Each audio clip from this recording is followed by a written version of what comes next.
It says we're live, Dr. Kimberly. What? Really? What? What? Really? What? It's not playing. It don't want to work. It's time. Come on, let's go. Let's Rolling on the road with the doc. Rolling on the road with Dave, rolling on the road with the doc. 100 states of the possibilities with Dave and Dr. Burton. All right. That's cool. Yeah. Hey, that was all right. I have to ask you, Dr. Kimberly, on this Yes. very wet and auspicious day, how long ago did our theme song get released? Back in last October, maybe. Was it? I mean, it's like that pause there. I'm just thinking, what? We're not going to hear your cousin? What? Again, it's just now part of what we do. It's just part of what we do is we get in the role with her help. So welcome. As I said, on this wet and auspicious day. If you're in Michigan, it's primary day.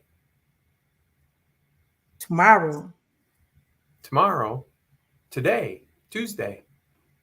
Today Today's primary day. Today is Tuesday, August 6th. Today's Tuesday, August 6th. Oh, I thought it was Tuesday, August 5th. No, August 6th. Because, see, I voted somewhere on here. Oh. It's my sticker. Well, hopefully it'll stop raining long enough for me to roll down the road. I was going to try to go earlier, but it just kept raining and thundering and raining. Do you vote here? No, I actually vote down. Okay, see this way, go this way, that way, to the church. That way. To the church, not to the gym. I'm going to quick look at the, because I think I did it, was it last week or the week before, time to look at the weather forecast, folks, because I don't know why I am such concerned about these things. Unlike Dr. Kimberly, who gets the roll where she's going, I just got to run out to my car. The radar looks clear, so you should be clear, though you'll have some mud puddles. Folks, it's been all raining. that back on the floor. Ugh. So if you are tuned in via GRTV 25 and you are watching this, the primary has already happened, but it is still time for you to make it to the November ballot. So just know this is Tuesday, August 6th, the primary. However, this will air in enough time for you to go and vote in the general election. Dave has his wonderful ponytail is growing back. Looks like it's been kind of a rough day. We see some of the edges are kind of coming out of the ponytail. And he's like, oh God, let's not talk about it. And he has on a green plaid shirt and he is in his office. So there's looks like a white background. And I am here at home and I am in my motorized wheelchair. And I have on my purple glasses and all of my purple outfit. I'm in my accoutrement. Yes, I am in my signature purple. And it's never the same. It's always something different, even a different shade of purple lipstick. Mm-hmm. So yes, if you're watching this, I'm not sure how far out they are at the television station when it airs, but it will still air in the time for general election. So whoever wins tonight is who's going to go to the general election, and you need to vote. And our topic today is your polling center accessible? So whether you are in the state of Michigan or not, the information is relevant around the 50 United States. Yes, yes. And Dave, we just had a show before the show. We Oh, did slightly. mhm. And Dave stated that if you are not accessible or you don't have where you are the accessibility that you need, where can they call or look up? Well, probably the best way to start is call your local clerk, or at least we call them clerks in Michigan. I don't know if it's the people in charge of voting are the same around the country. But you call your clerk, and you should have a voter registration card. And if you don't have that, the step before is you ask, how do you register to vote? And they'll tell you, because most places you have to be registered 30 days before. In Michigan, we actually have same day registration. So a number of years ago, Michigan, we passed a law that changed, or actually added many options for voting, like same day registration. We have early voting in person, because we have no reason absentee. Because in the old days, you had to like give a reason, like I'm going to be traveling, or a reason could be my poll is inaccessible, I can't get there. So anyways, but talk to your clerk, find out where your polling place is, and don't take, well, oh, if you're a person with a disability you can vote absentee. It's like, I don't want to. you know we have early voting, like I said. In Michigan, we have no reason absentee voting, but I love going to the polling place. My polling place is accessible. It's Trinity United Methodist. I think that's the name, on Lake Drive Southeast, in my precinct in the Easttown neighborhood. And so, long story short, that must be why my hair looks scraggly today, because I got up early, because I had to get out here early for an event. And so I was voter number 2 at 7. Woo-hoo! And so yeah, I know, I mean, again, where to vote, and I love doing it in person. So don't let them force you to vote absentee if you want to do it in person, because at one level that's a form of discrimination, Dr. Kimberly, right? It's like, Yes, it is. oh, I see a wheelchair. Here's a what's it, the permanent absentee list. Ballot. So you're automatically sent an absentee ballot application if you're on the permanent list. It's like, I don't want to be on the permanent list unless you want to be. Again, vote the way you want to vote, depending on the options within your state. But for us in Michigan, you could have voted early in person. You could vote absentee. In fact, the person in front of me, she turned in her absentee ballot at the polling place, which again is also legal, because she, I don't know, didn't have time to mail it. And so she had picked up an absentee ballot for whatever reason, turned it in person. All these options. Talk to your clerk, but you call them today in Michigan or on voting day if you have like a question for that day. But start next week. Give them a week, because I got to count and double count and do the debrief of this week's election. But next week, call your clerk and start asking those questions about that November general election. The whole, as Dr. Kimberly started alluding to, making sure you're registered, making sure where your polling place is, and then we'll start talking about the accessibility of it. So today, why do I hear myself back? What's that? I hear myself in your office. You do? Yeah, there we go. It's Oh. gone now. Okay. I want to say thank you to Star for tuning in. I met Star a couple of weeks ago. Star and I, along with a few other folks, were guest judges at a drag queen pageant. But I don't think that's what they call it, though. I think it was called Drag Race. Drag race. Race. Yes. So I want to say thank you so much for finding me and for tuning in. I appreciate you and thank you for the heart. Awesome stuff. Since today is voting day, if your polling center was not accessible, nor was it as far as being able to get in, if you are in a wheelchair, if you're in a walker, you have crutches, or if the accessibility wasn't there for you to be able to sit down and vote. Maybe it is accessible for you to come in with your wheelchair, your crutches. However, they only have stand-up booths, and they don't have a booth where you can sit down or even put you at a table, and they can put up the little privacy, little partitions on a table even. And if they didn't have that, you can, number one, talk to your polling place right then and there after you finish voting and have that conversation with them.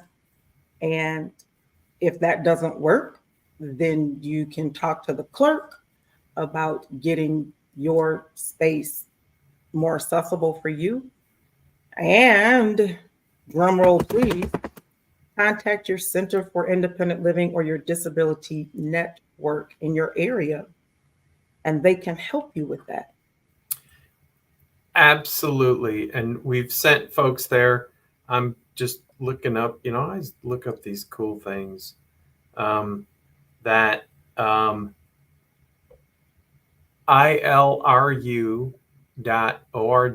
and I think it stands for like Independent Living Research Unit, but Okay. ilru.org, and then there's an interactive map that has, you just hover over your state, click on it, and then it'll give that you the again list. for me. ILRU.org. Right? .org, and it is there. You'll see a list of like every Center for Independent Living in the nation, listed by counties that they oversee. If all else fails, in my caption, my name, our website, fill out the contact form and say, hey, can you help me find my clerk in Topeka, Kansas? We'll quick look it up and send you a link to the Center for Independent Living that represents or looks over Topeka, Kansas. And so, again, we want to help as many people with disabilities as possible to vote. And the real quick piece, the parts that Dr. Kimberly said, I did notice this morning that the very first voting cubicle thing they set up was at wheelchair height. And so since it was 7:05 and a half, 6 or 7:10 in the morning, I'm like, whoa, okay, I don't want to go there because I'll fall over in being asleep. So I went to the next one, which was non-wheelchair height. And so was able to fill out my ballot and then go turn it in. And then in the city of Grand Rapids, every precinct has at least one of the fully accessible voting stations, because the challenge is always like who can or who should be able to assist you in voting. We're going to hold that question real quick until the station identification. Good afternoon. You are rolling with Dr. Kim and Pastor Dave. Yes. Today, I think he might be Juris Doctor Dave, though. I don't know. We're not sure what hat he's going to have on today based off the questions and comments that we have. However, if you are watching via GRTV 25, know that the primary is over, but this show is airing in enough time for the general election. So if you had issues with voting during the primary, you have time to get it corrected in time for the general election, which is in November. Dave is wearing a green plaid shirt, and I have on my purple, and we are in our respective offices at the moment, and we are talking about accessibility and voting, and that your vote counts. And don't let, as Dave says, don't let anybody bully you to tell you that you should be a permanent absentee ballot. I'm telling you, there is nothing more empowering than to wheel in and vote for the person that has your best interest, for you to live your own self-directed life, to check that ballot and then wheel over, hobble over, feel your way over, however you get there, and put your ballot in the machine, and then it counts it and tells you what number you are, and then they give you that sticker that says that you voted. And when you see your person at the end of the night, when they start talking about the preliminaries and who they think has the lead in the race, I'm telling you, there is no greater feeling than to know you helped put your person in office. I'm telling you, I think my first year to be able to vote after I was in a wheelchair, I didn't go. My person, yeah, I still got the person that I wanted, but I definitely regret not going that first year that I was able to vote, because I was so sad and depressed because I was disabled and I didn't think that I was going to be received, and wasn't being a really big advocate for myself. And so, everybody else was like, don't be trying to get out there and do it. Everybody discouraged me from voting and getting out, that it would be too much of a hassle. Basically, I guess on them, because really, when you look at it, it hasn't been for me, because Right. To vote. But I do regret that I allowed others to talk me out of my right to be able to pick the person that I would want in office to represent me, because they thought maybe it would be an inconvenience, to them or to myself. Do you have a lot of that happen? Or Pardon? I said, do you have hear a lot of that from the consumers when they come in, that they've had those experiences? It's often where, again, it's,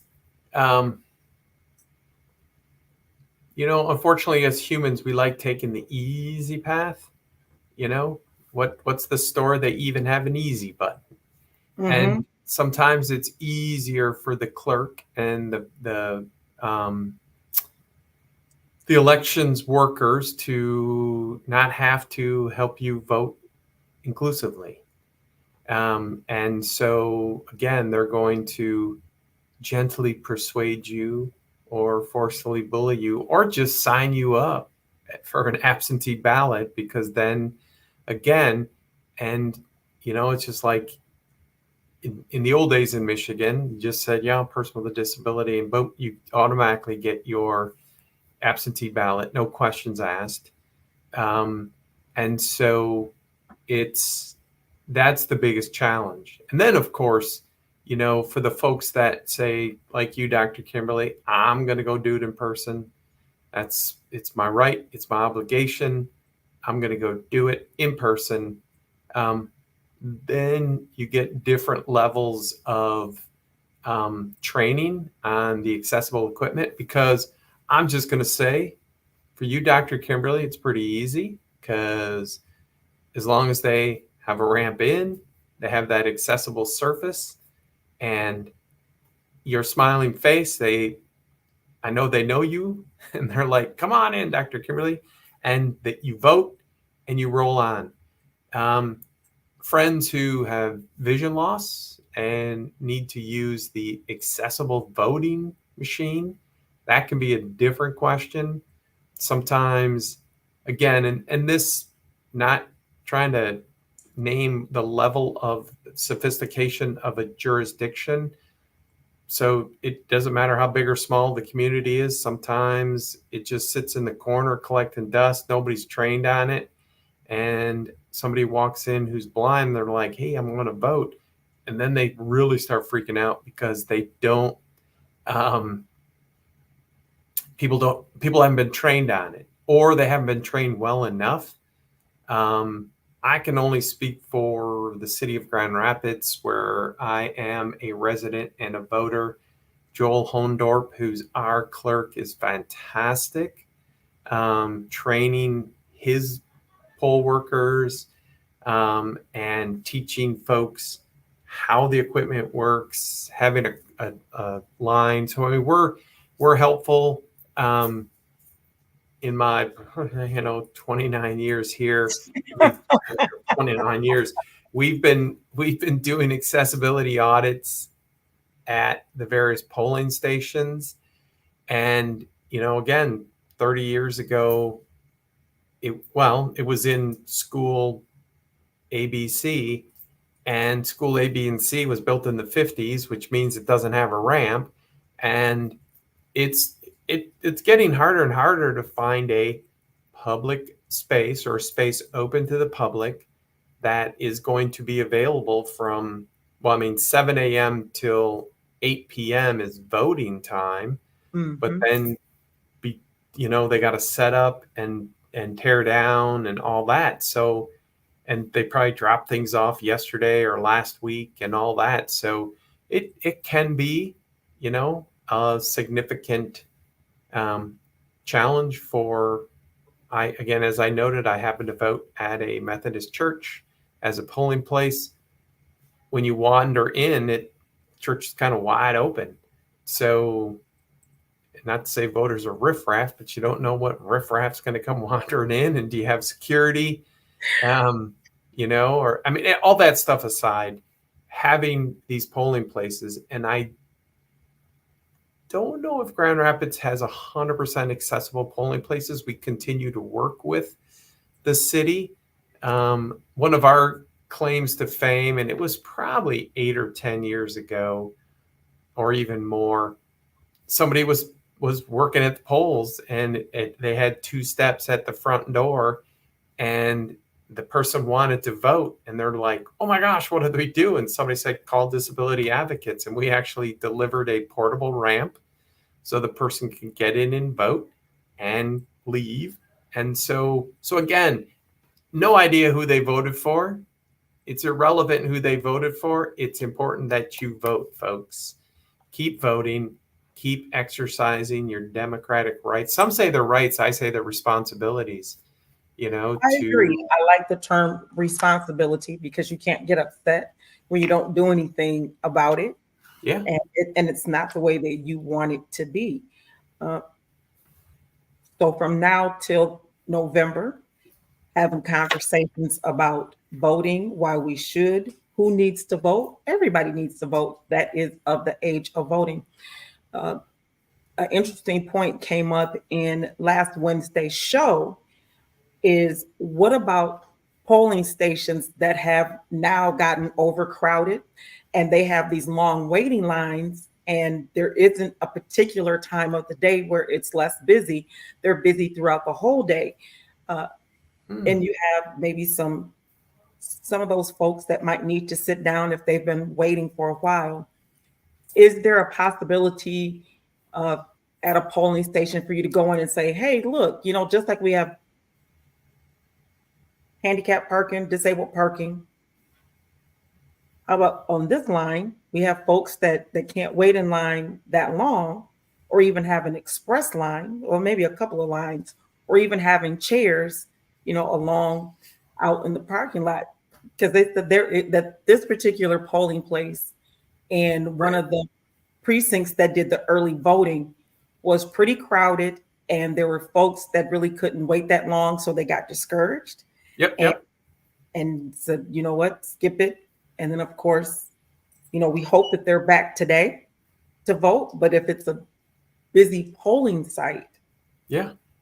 uh, And unfortunately, without digressing into, like, you hear about the shenanigans where, like, for example, some states have made it illegal to, like, pass out water to people waiting in line. What?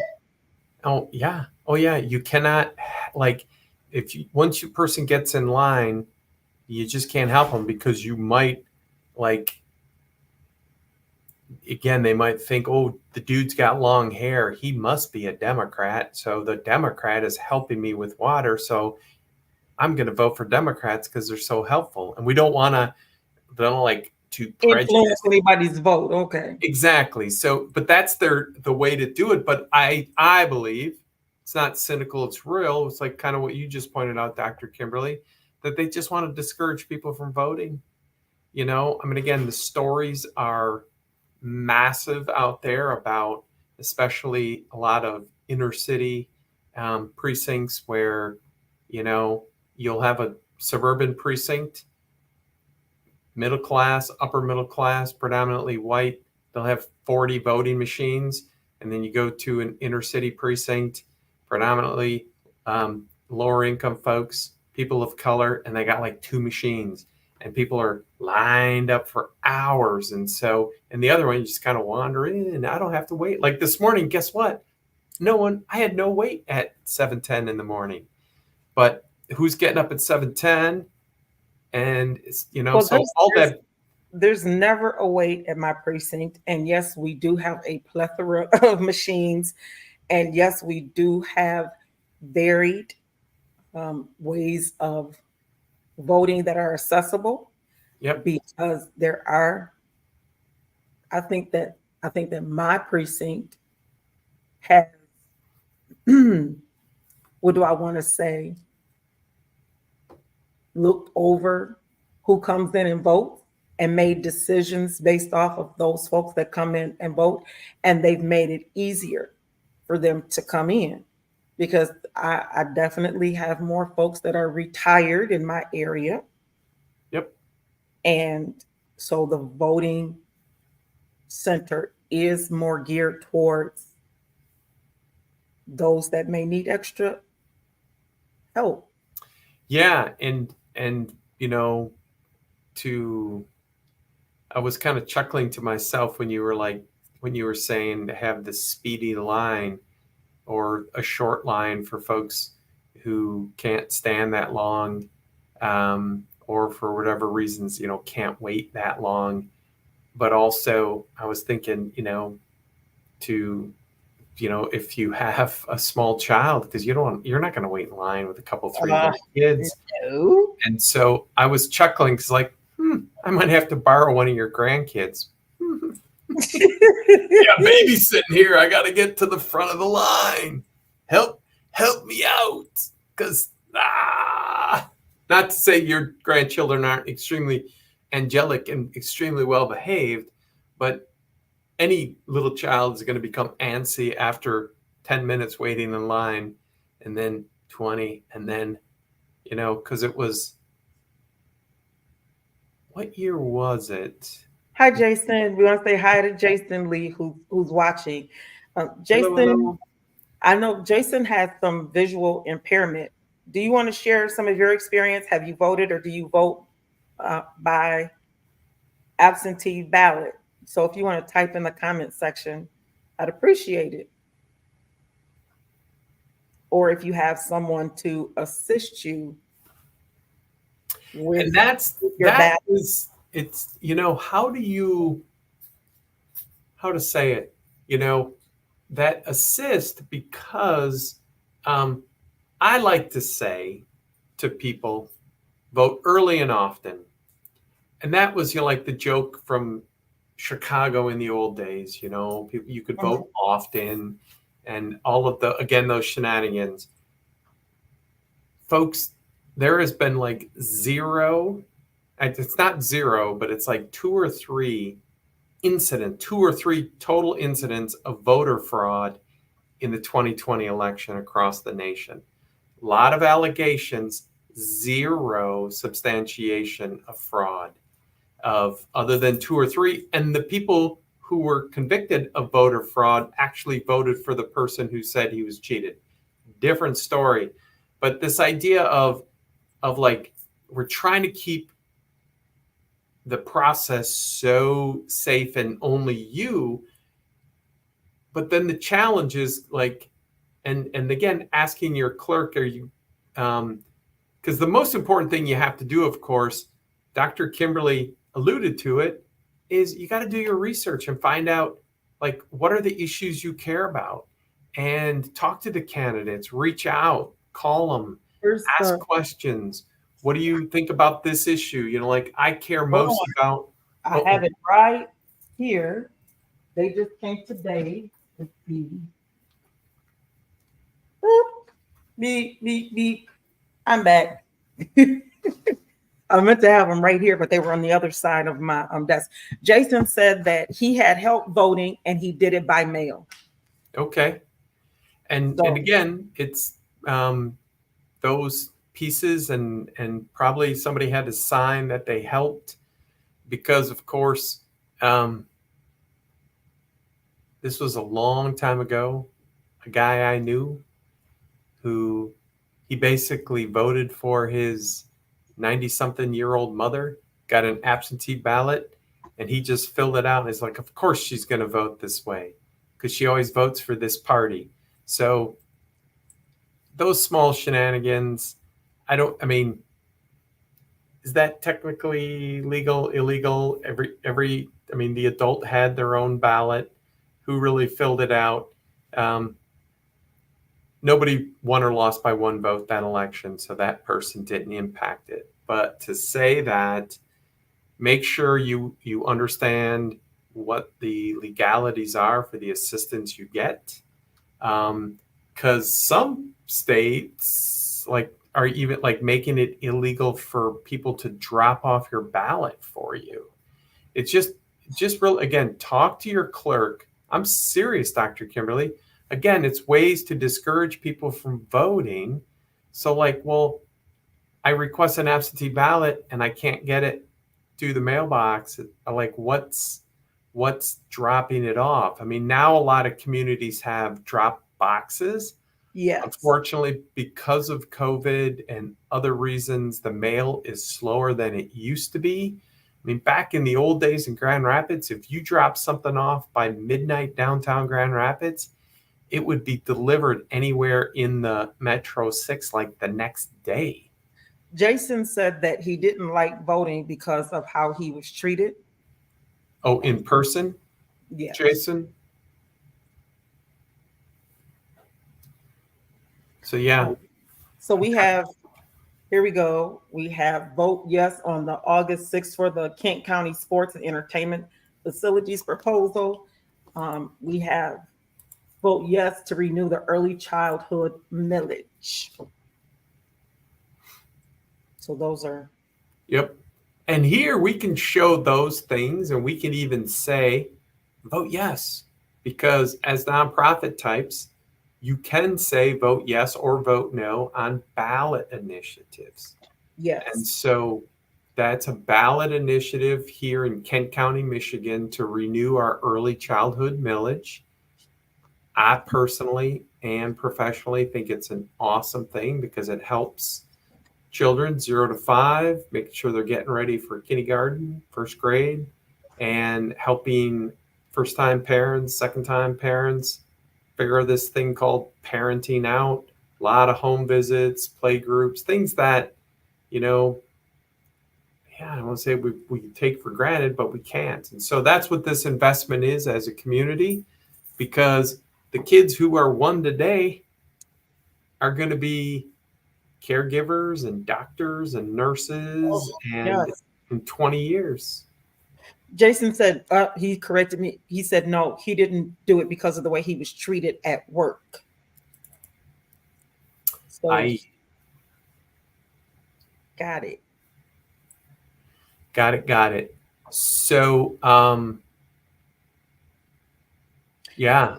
Yeah, Again, it is now 4:34. Can you believe it? Time flies when you're having fun.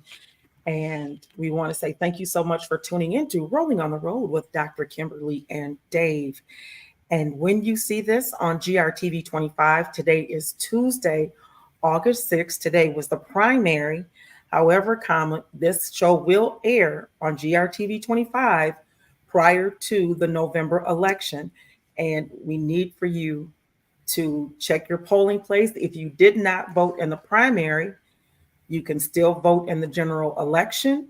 And please, you have from now until November to make sure that your polling place is accessible for you based off of your disability. And I still have it up here on the screen to check that if you are in another state, you can check in with your Center for Independent Living to get help if your area is not, if your center is not accessible for you, or if, let's say, you're blind and you need to use the voting machine and there's no one trained on it, you need to make sure that you call in advance. But don't do like I did and not vote because someone else thought that it was going to be, well, they wanted to discourage me. But you have to be your own advocate, and you need to make your vote count, because trust me, we need to win by a landslide and not by just a few little votes, because I'm telling you, when it comes up, and our last election in 2022, we had two folks that went against each other, and we found out that somewhere in there, it was a difference between either 3 votes or 50 votes, somewhere in there that was floating around. But that was a very, very close race. They were asking, to have the ballots recounted to make sure that that was correct. But imagine if it was, one version said it was 3 votes difference. The other one was 50. Still, that's quite close. And just imagine, had it been 10, 12 years ago, and that was me. I didn't vote because someone discouraged me, and the person that I wanted to, be in office didn't get it because I didn't go. And that's how those things happen. So you need to do it, and you need to know that our vote counts. If you're in the state of if you're in the state of Michigan, according to the CDC here, we have 2.3 million adults who are listed as disabled and receiving some sort of disability pay. That's 2.3 million. And if each one of those persons is connected to one person, now we're at 4.6 million folks that could be voting.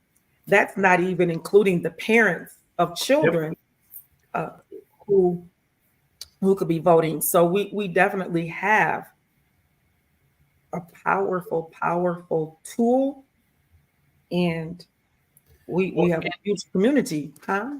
And as I've said before, after elections, people slice and dice the data.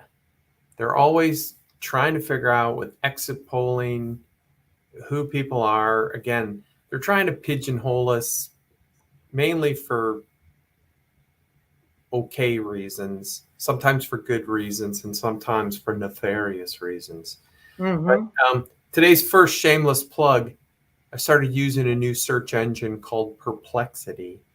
And so when I went to Perplexity, Seth Godin, I'm a Seth Godin fanboy, and he sent me here.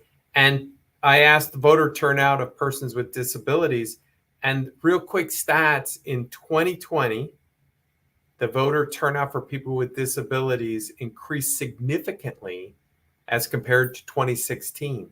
So it went up from 16 million in 2016 to 17.7 million in 2020.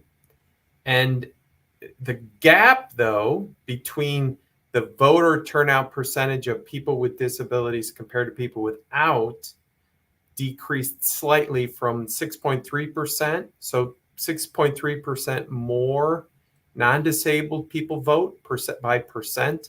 It went down to 5.7%. So the gap went down a little bit. States with easier access to mail voting saw higher turnout increases among people with disabilities. However, here's a stat that should just tick off every advocate listening.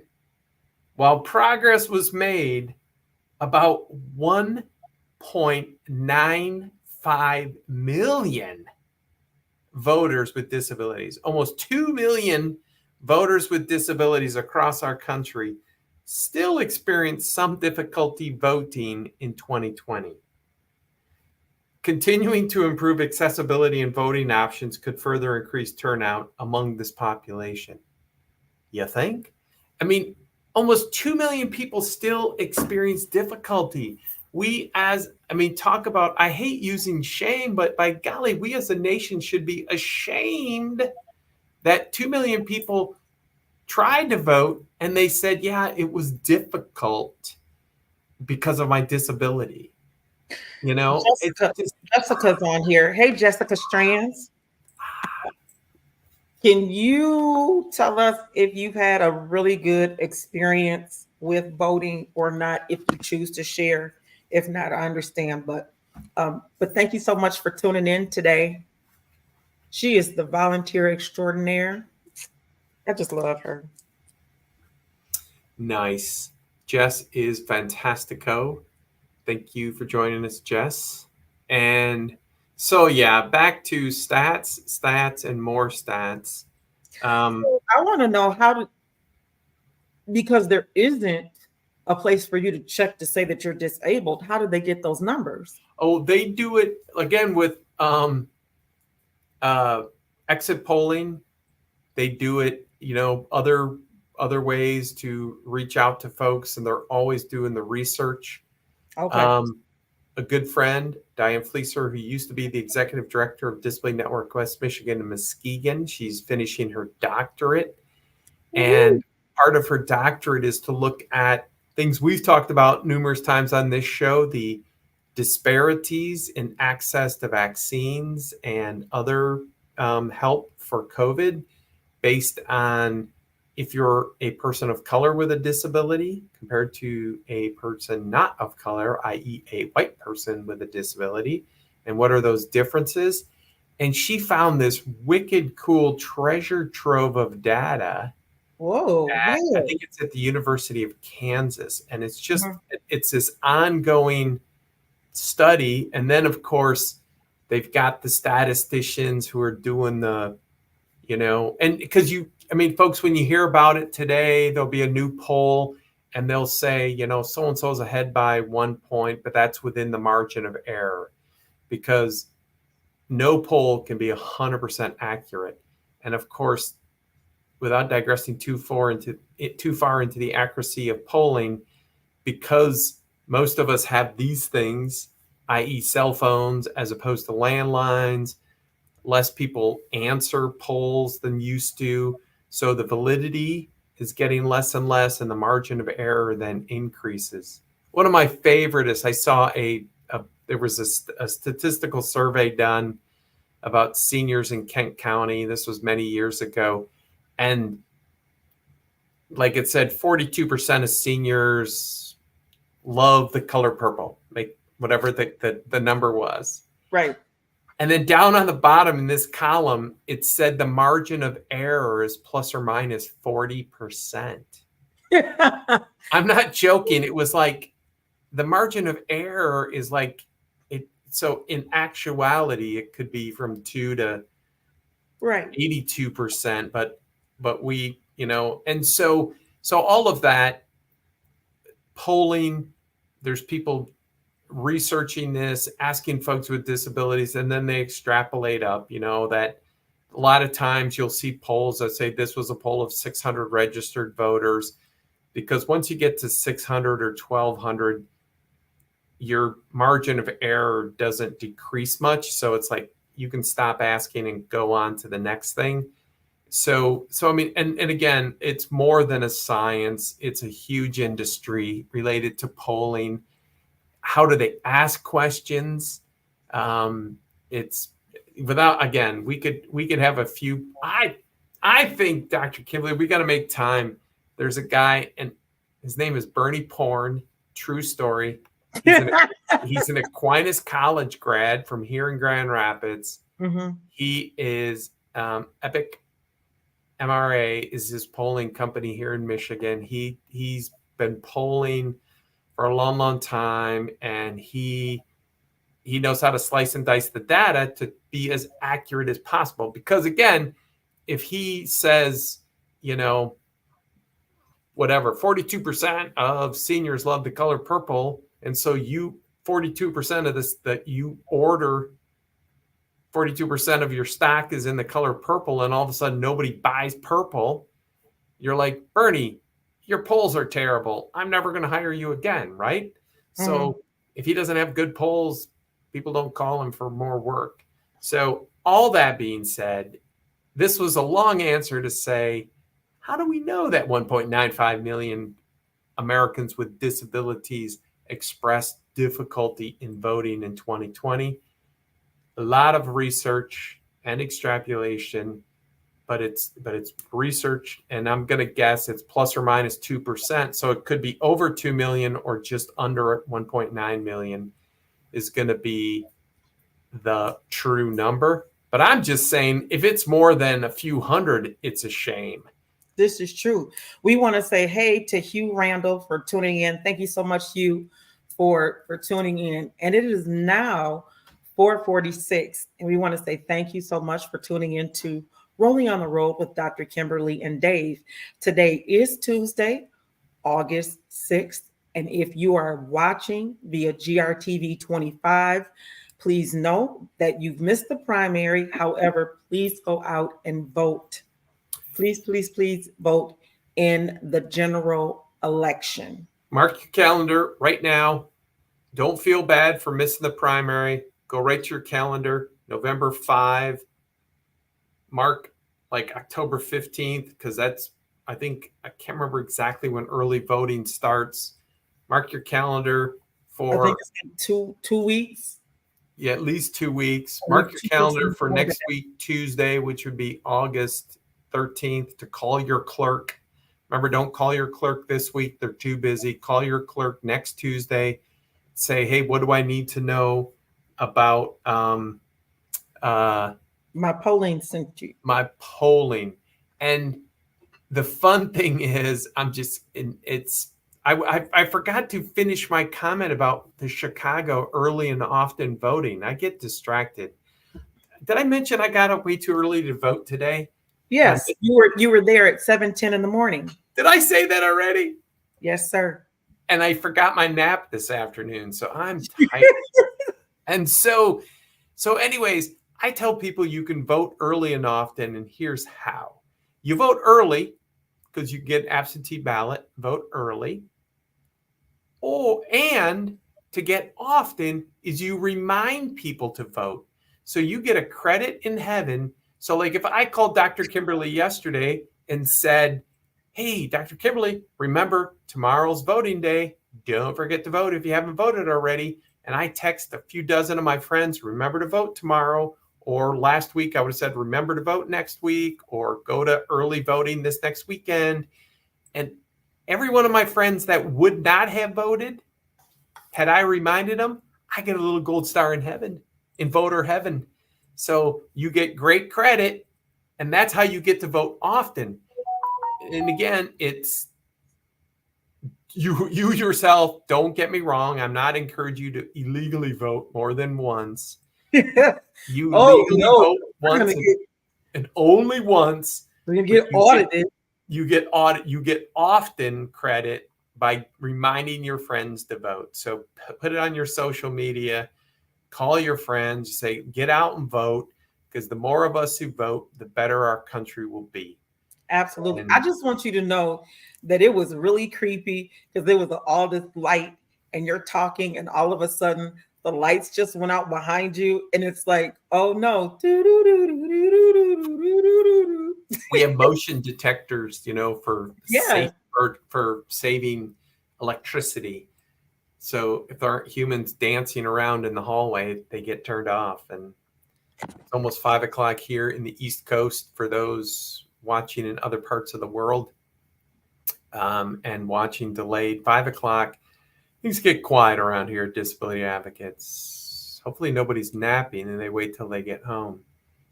Once again, ilru.org to get a hold of your local Center for Independent Living in the United States, so you can ask for help, because as Dr. Kimberly had said earlier, it's about you to advocate for yourself.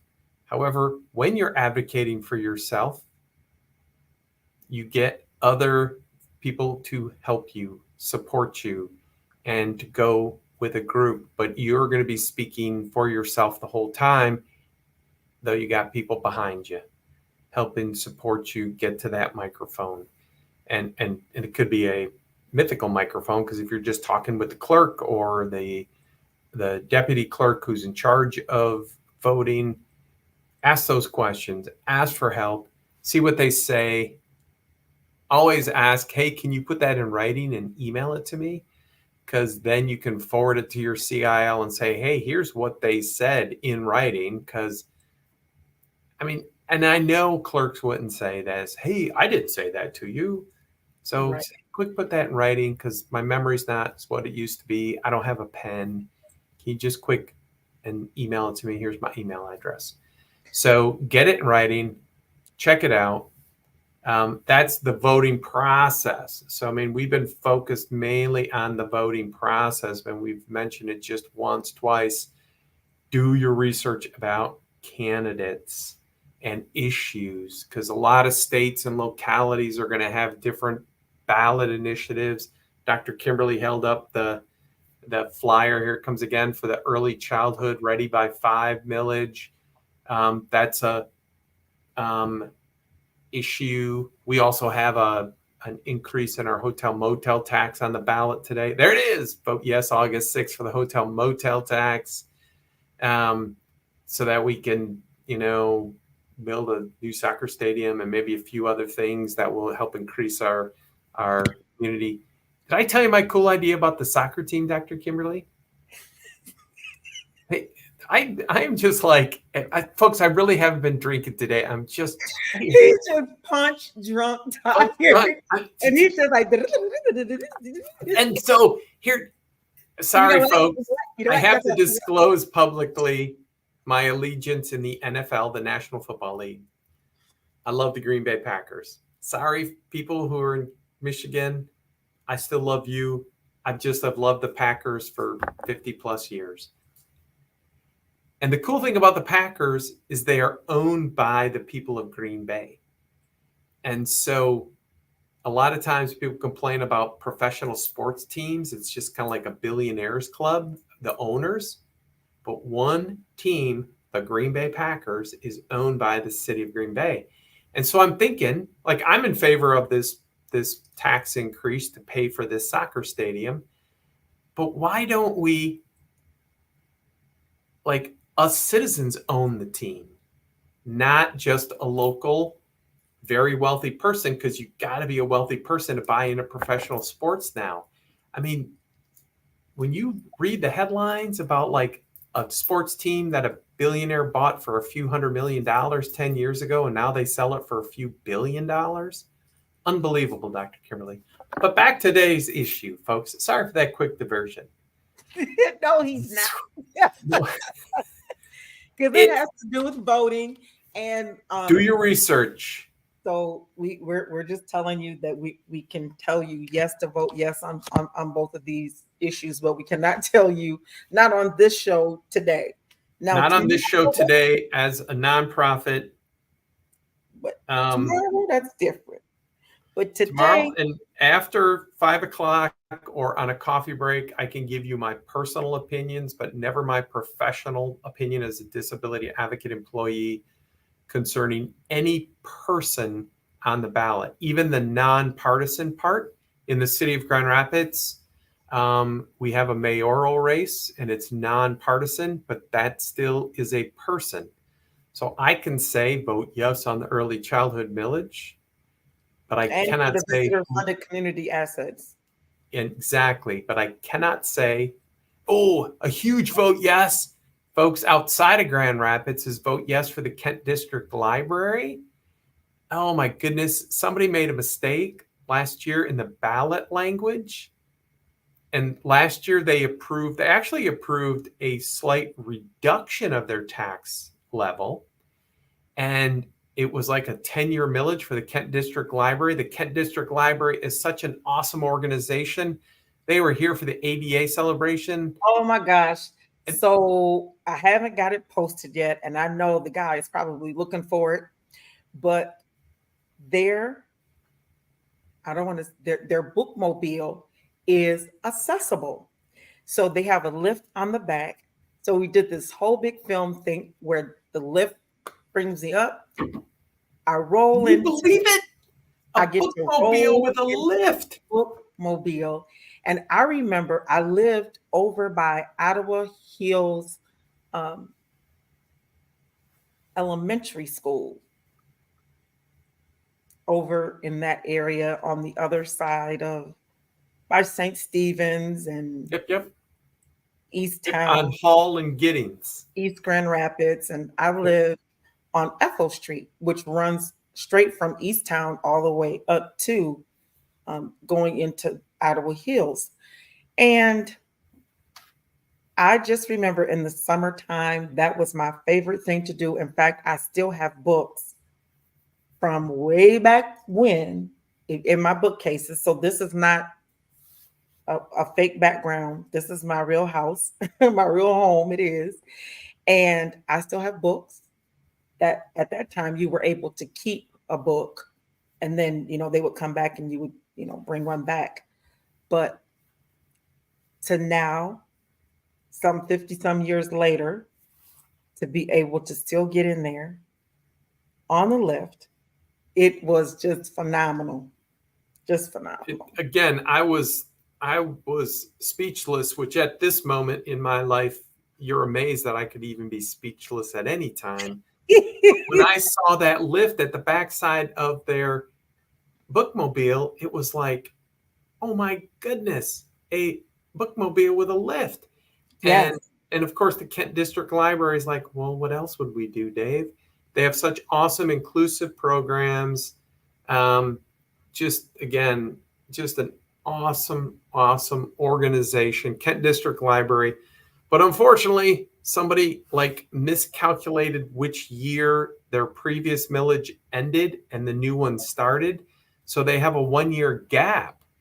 And so this is just if you vote yes, anywhere in Kent County outside of the city of Grand Rapids, vote yes for Kent District Library. So we can say that about ballot initiatives. Vote yes on ballot initiatives.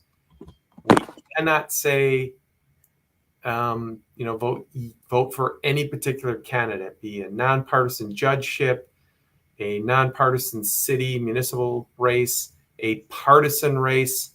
Nonprofits cannot talk about people.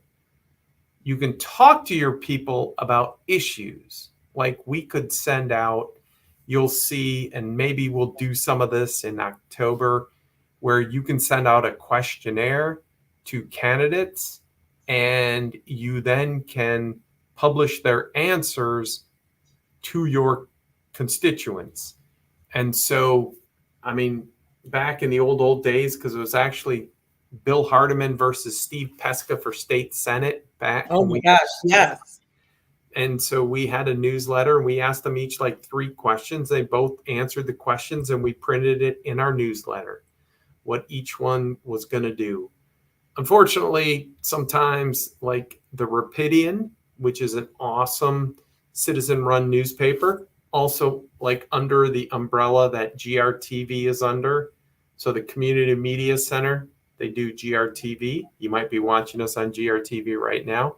There's the Rapidian, which is a citizen-run newspaper, citizen reporters. And they had a questionnaire for the candidates for mayor and for different city commission, first ward and third ward. There's a lot of people running for each.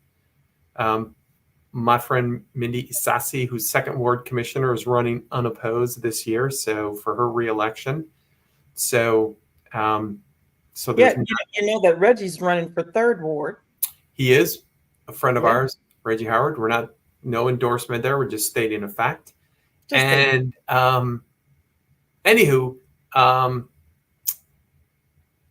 the Rapidian, they got answers from all the candidates except for maybe one. But I saw something recently that was kind of disappointing. I don't know if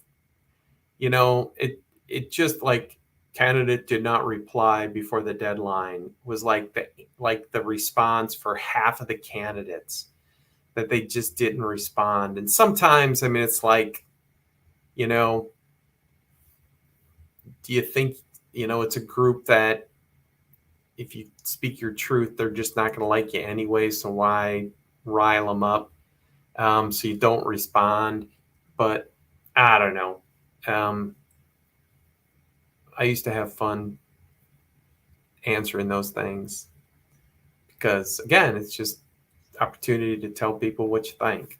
So anyways, Dr. Kimberly. It is now 5:01. 1 hour, 1 minute, 11 seconds. The timer said up there. Yes. Up there.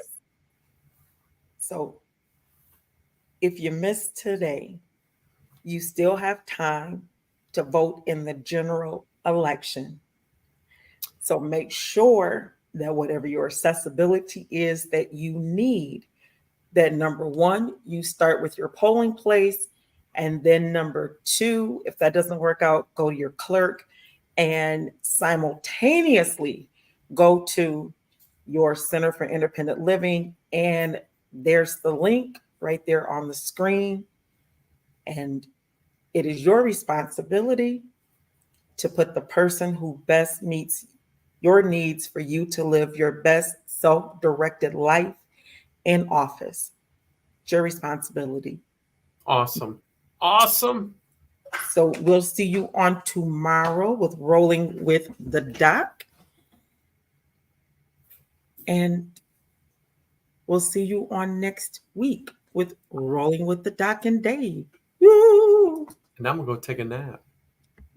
Okay.